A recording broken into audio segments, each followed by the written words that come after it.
On week 7 of the Intercontinental Golf League, we're going to look at the 8 winners from the weekend. We're going to look at the top 25 in the IGLRS.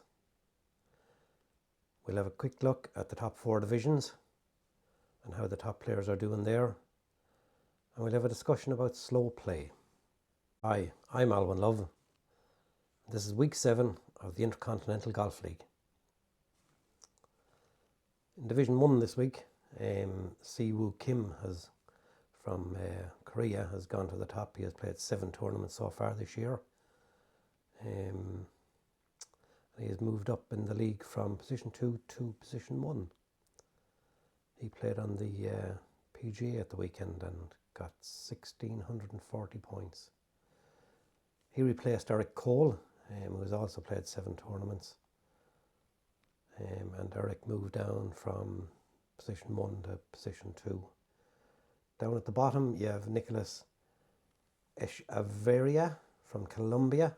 He's played 6 tournaments and he moved from 27 up to 23 with his performance at the weekend. He got 1,629 points on the PGA Tour. In Division 2, Maverick McNeely leads the way. He has played 6 tournaments. He got 1,694 points on the PGA Tour last weekend and he moved up from position 10 to position 7. He's followed by Xiong Ang Yu from Taiwan, also played 6 tournaments and he got 1,646 points on the PGA Tour. He moved up from 28 to 22, up 6 positions. Down in 20th place is William Gordon from the United States. He has played 4 tournaments. Didn't play at the weekend, so he done well to stay in 20th place. And he lost a number of positions, moving down from 79 to 140. In Division 3, Martin Voster from South Africa is leading the way after 5 tournaments. He got 1,601 points at the weekend, playing on a combined tour, challenge and African tour. And he moved up from 138 to 59th. He's followed by Jean Hugo from South Africa, again played on the Challenge Stroke African Tour. He got 1,584 points and moved up 79 places as well. In 20th place is Sung Taek Lee from Korea. Didn't play at the weekend. He's got 6,112 points in total and he moved down a number of places because he didn't play at the weekend. In Division 4, Jovan Rubla from South Africa is leading the way after 5 tournaments. He's on 7,745 points and he's followed by MJ Vision from South Africa. Another player who's played 5 tournaments and he's on 7,239 points. Down in 20th place is Anthony Quayle from Australia, who's played 4 tournaments, who's on 5,797 points. The top players moved up significantly in the league, which means they started off in Division 4 and they're now, Johan Rubla is heading for Division 1 and MJ Vision is heading for Division 2. So big movements there. So good early start to the year for those guys. The winners for the week were Ludvig Adberg from Sweden. He won on the PGA Tour. Wilco Niebuhr from South Africa won on the Challenge African Tour. Jaco Niemann from Chile won on the Live Tour. Tanapte Pik and Ikul from Thailand won on the ATGT Tour. Justin Leonard won on the Champions Tour. Adam Wallen from Sweden won on the NGL Tour. Yorje Sanju from India won on the PGTI Tour.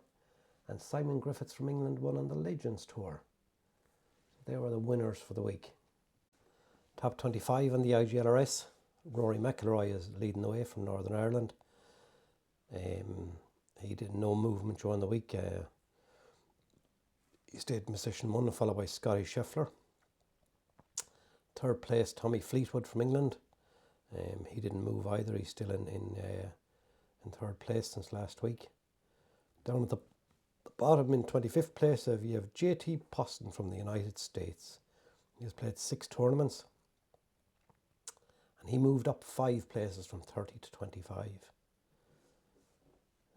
Other big movers during the week was Davis Thompson, who has played 6 tournaments and is a regular in the top 20. He has moved up 7 places.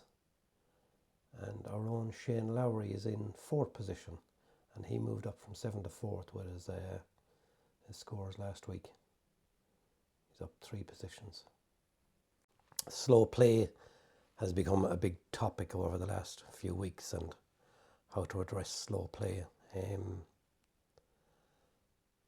The LPGA have brought in their own sanctions. I think they have a set time to take a shot, and if you're 0 to 6 seconds over that, you get a fine, I think, or a warning maybe. And over 6 seconds, then you get a fine, and then I think over something like 10 seconds, you get deducted a point or a shot. Not too sure how it's going to work. We'll have to see and see will it be implemented in other tournaments and tours across the world.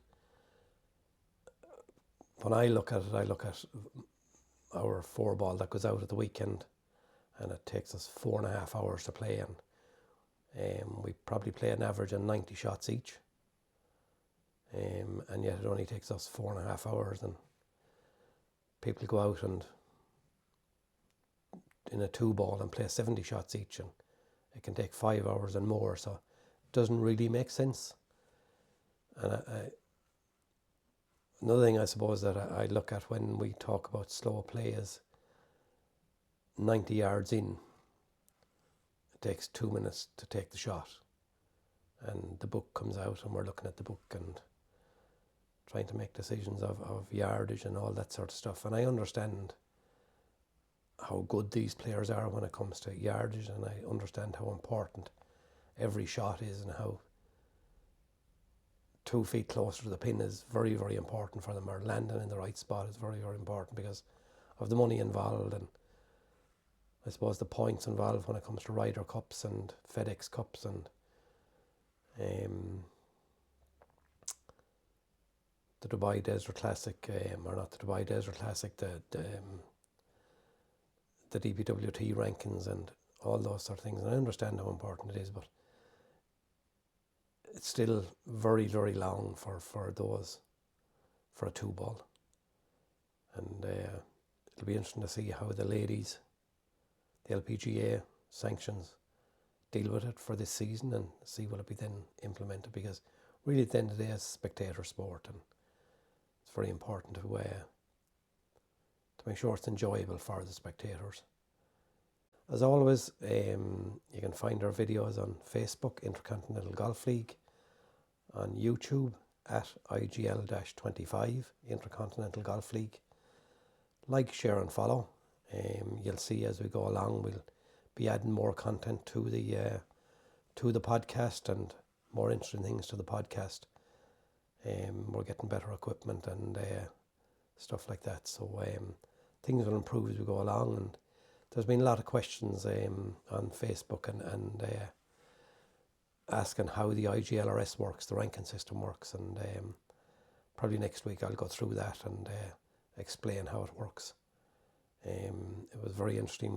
We actually put it into ChatGPT and asked ChatGPT how the golf ranking systems could be improved, and solutions the IGLRS have in place, and the way we do our rankings actually covers probably 90% of what ChatGPT reckoned there was a problem with. So so that was very interesting. So we'll have a look at that. We'll have a look at that next week. Matthew's going to join me next week, so we'll have a chat about that. Again, like, share and follow. Find us on Facebook, Intercontinental Golf League, on YouTube at IGL-25, Intercontinental Golf League. And thank you for watching us.